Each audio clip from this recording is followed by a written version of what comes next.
Good evening, everyone, and welcome to another edition of Awaken the World. We are live right now on this third day of May, 2021. It's hard to believe we're 40+% way through 2021. It is 6 p.m. Pacific Standard Time, if you care about such things. And tonight we're going to talk about the line in the sand. So, good evening. How are you? So nice to see you all. As always, let me express my love for every single one of you. You are exactly where you need to be right now. And this has come up quite a few times from Kelly and another couple of group members who I've been in conversation with about some of the things that are going on. And, the questions come up, well, how can you not be angry about what's going on in the world right now? And as I've said to Kelly and as I said to these group members, I've been that person. I carried around so much anger that I was simply dangerous to be around. And I realized one day what that anger was doing to me, and that it was also making me part of the problem instead of part of the solution. And a little bit of that will play into tonight as well as we talk about the line in the sand. And I had written that little piece of poetry, deep within you is a line drawn in sand. It's there as a reminder of where you stand. The line is not still, but moves to and fro as you move through experience, trying to grow. One day you will be called to make your stand, and you will know why. That line in the sand. And I noticed that I missed an L in there. That's a keyboard issue.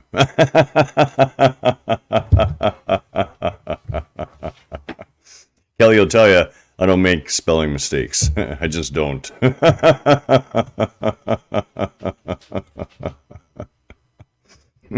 But I do have a little bit of a quirky old keyboard, which I do really enjoy because of the way it's set up. So let's talk about this line in the sand and how we got there. And here's the really interesting thing, okay? So way back in 168 BC, or about 200 years, 201 years or so to the day, prior to when Christ was crucified, there was a Greek leader or ruler by the name of Antiochus, and he decided he was going to invade Egypt. Not too bright of a guy. So he's not even at Alexandria yet, and he's met by a Roman envoy who's carrying a message from the Roman Senate that basically says, take you and your army and get them out of Egypt and out of Cyprus, or it will be a de facto state of war with the Roman Empire. And Antiochus thought he was playing it pretty cool by, looking at the envoy and saying, well, I'll have to take this up with my council.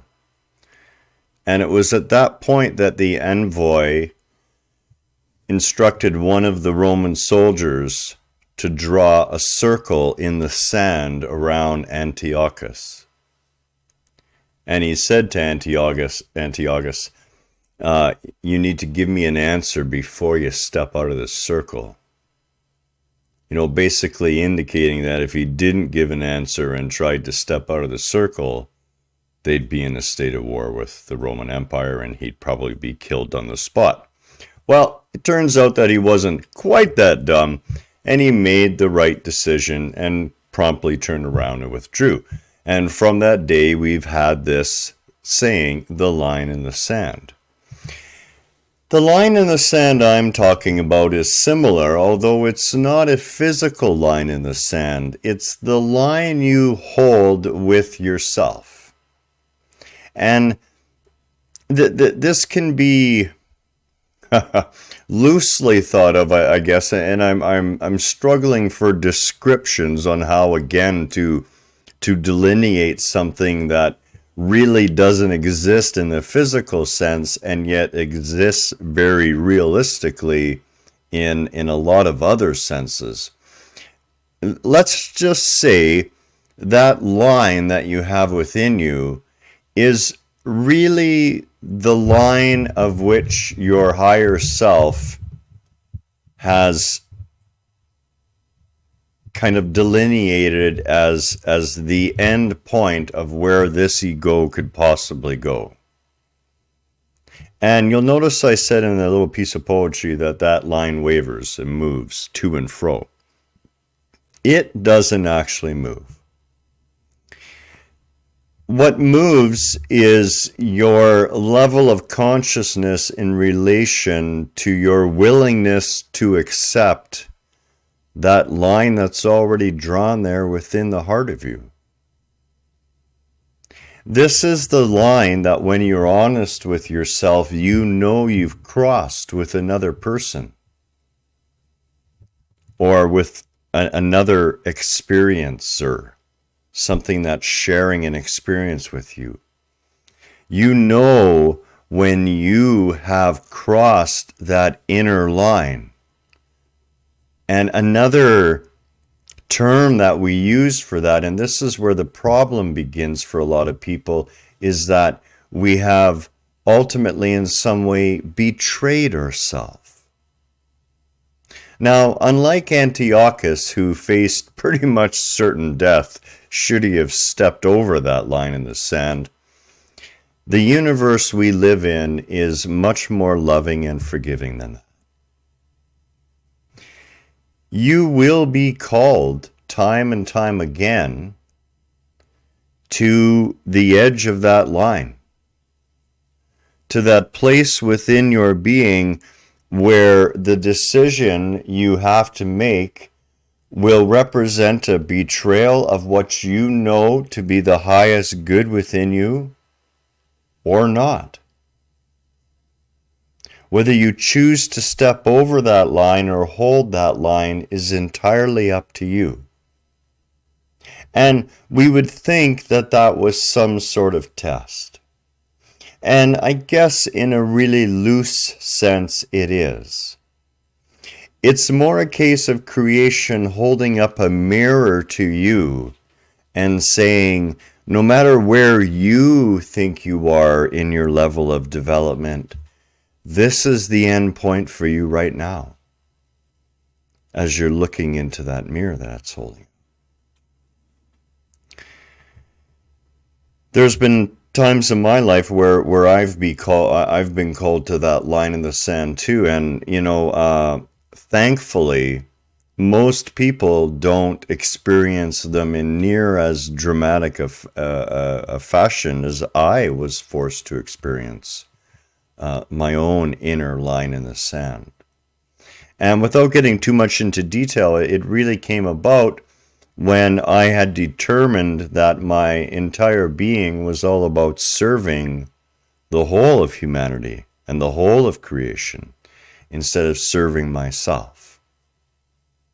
And I was put in a position where to serve myself would save myself, and to serve everyone else around me would very likely get me killed.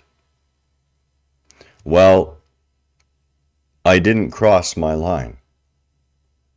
And fortunately, I didn't die either. But it came pretty close, I gotta say. So, what we're really talking about here is that inner communication again. And we know in the situations and experiences that we're involved in, we know when we're driving down the road and we cut someone off, we know when we're crossing that invisible line within ourselves. And it's not to lay blame, and it's certainly not to take it as a betrayal, and you never ever should, but be wary.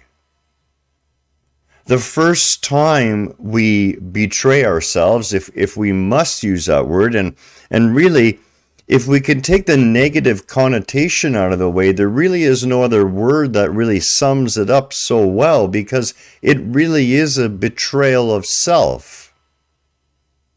It doesn't belong to the situation. It never, ever does.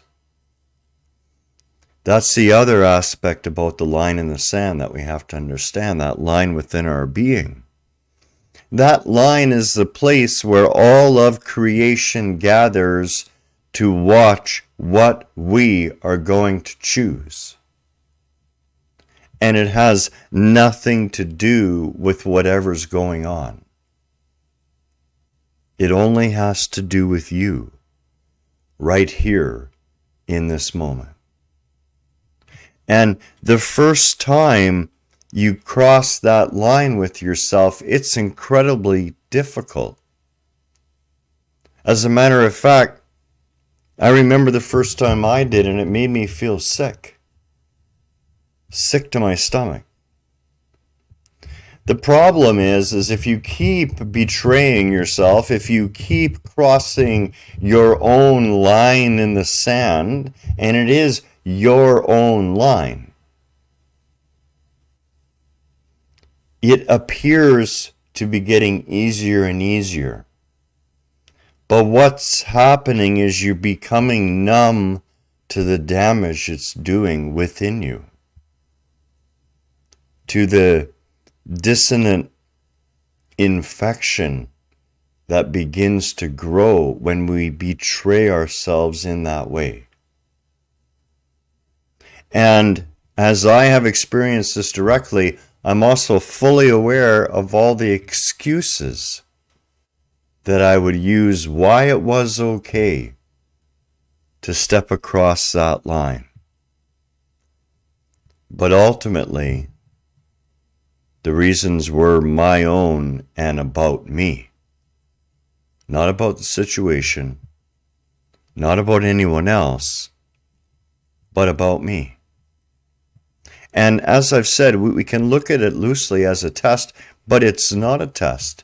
It's life showing you, here's the place where you still haven't developed enough faith in your own self to be fully authentic, to live what you speak, to speak what you think, and to guard and guide the path of your thoughts. To spend time in that stillness and understand what it is you stand for. It's very easy to stand against things. All we have to do is see something and start pushing. You notice that when you're pushing up against whatever it is you're pushing up against, that thing is between you and life.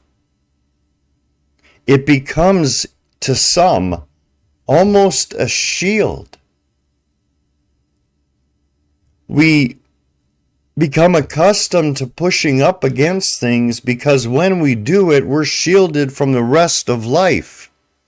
We only have this thing, and even though we're pushing up against it, we're not really pushing too hard because we don't really want it gone either, because then we're going to be exposed again. Understanding where your line in the sand is really important. Knowing what you truly are willing to stand for, right to the point that it may cost you your life and anything. But this is your journey. So I want to talk a little tiny bit about a line in the sand for me. And I want to make it crystal clear to every single person who may listen to this that this line in the sand is my line in the sand. I don't suggest that you necessarily decide to have the same line in the sand. I really don't. Because it may mean the death of you. But right now, we have a situation going on where the wealthy countries in the world that own the patents to the vaccines are refusing to waive those patents so that the vaccines can be produced generically in poor countries. The first world that is hoarding all this vaccine includes Canada, who also chose to take well over 1 million vaccines from a COVAX program meant to help countries in dire need that could not afford it. We are worried only for ourselves, and we don't understand that the line is around all of humanity in this case. The one thing that this pandemic is showing us, and hopefully forcing us to see clearly, is that we are all one. And it may seem like a good idea to vaccinate all the people in North America as quickly as possible, and all the people in Canada, and all the people in the modernized first world, in Europe, Australia. It may seem like that's the best course of action. But the billions of people who have yet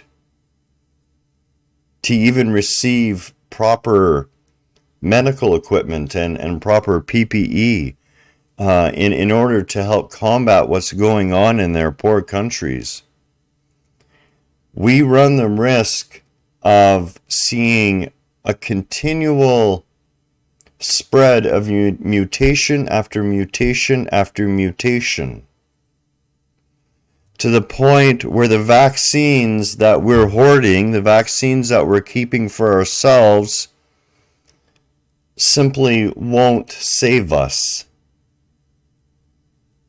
This is a time when all of humanity must be in the picture together. We need to vaccinate, if people choose to be vaccinated, globally. We need to get the people most at risk globally. My line in the sand is that I am a privileged white person. Whether I truly see myself as that or not is really not a concern. To so many billions of people, that's their perception. And in this situation, I can see it. I could not ethically take a vaccine today, knowing that there's a 90-year-old woman lying in a ditch in New Delhi who isn't getting a vaccine. Somebody's mother, somebody's grandmother. For me, that's my line in the sand. These lines that we have within us aren't lines for anyone else, really. They're our lines. But they speak to the world around us. And they form the foundational structure of who we know ourselves to be at our deepest human sense. So take good care to notice when you're approaching that line in the sand. Take good care to use the opportunities that life gives to you to express the truth of who you are, to take stands at the edge of your line for those things that you wish to see in the world. That's it. That's all this evening. May you hold every member of humanity in your heart tonight. All those who are suffering across the world. I care not anymore what anyone has to say about COVID or mask wearing or anything else. What the only thing that matters to me is that until there is not one member of our human family not feeling safe, not feeling secure, I will not rest. Much love. Have a beautiful Monday night. We'll talk again very soon.